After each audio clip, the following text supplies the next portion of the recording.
You can book to go on organised trips on the P&O website before your cruise or at guest services. They're a bit more expensive than exploring yourself, but it guarantees that the ship won't leave without you if you're late. Once you go into your cabin after you've embarked, your tickets will be on the main bed. That brings us to our first excursion, which was a tour of Stavanger. First you have to disembark the ship. They'll tell you which deck to leave from on the Horizon magazine the night before, and they'll also make an announcement in the morning. You'll have to scan your cruise card to get off of the ship. On this excursion, the captain was right outside the ship and directed us to the right bus. That's where we met our tour guide, Eric. The first place we went to was a telephone tower, where we got great views over Stavanger. We went to a random archaeology museum, which had lots of cool Viking stuff, and things that were even older than our parents. There was also a random polar bear skeleton.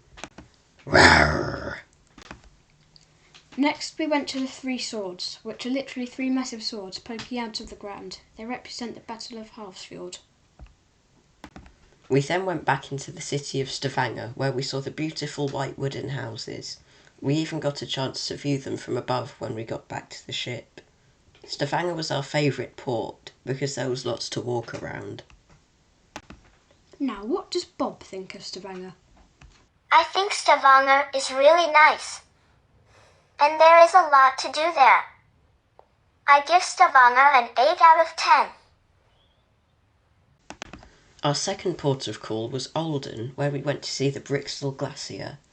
Olden was a beautiful place with a few unusual shops. The port was tiny, but the views around us were incredible. We were picked up by a bus for a tour again, and it took us to the bottom of a mountain. At this point we could see the top of the glacier, and we thought it wouldn't be too hard. After stopping multiple times to catch our breath and nearly collapsing, we got to the top. It was a spectacular view with waterfalls gushing down the mountain as we saw the stunning glacier.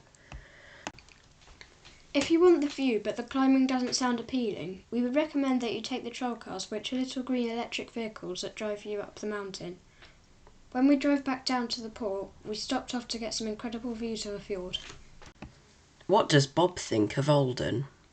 I think Olden is beautiful. Although there isn't much to do, it's spectacular.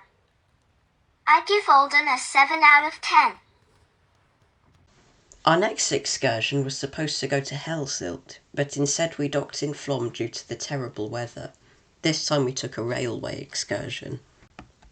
This railway excursion took us around many beautiful places in Norway, with loads of waterfalls and beautiful mountains. The P&O Cruises passengers on the train were crammed into 2 carriages, which meant that you weren't even guaranteed a window seat, which we found very disappointing.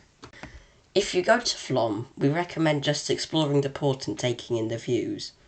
What does Bob think of Flom? Although Flom looks nice, there's not much to do. There was only one excursion, and it wasn't very exciting. I give Flom a 4 out of 10. Our final excursion on this cruise was to Haugesund, where we went to a Viking village. This village was very historical, and we liked how the guys were dressed as Vikings, so it felt more realistic. We got to go in many Viking buildings, and they were all very interesting. What does Bob think of Haugesund? I think Haugesund is okay. I think you have to book an excursion, or it would get quite boring. I give Haugesund a 4 out of 10.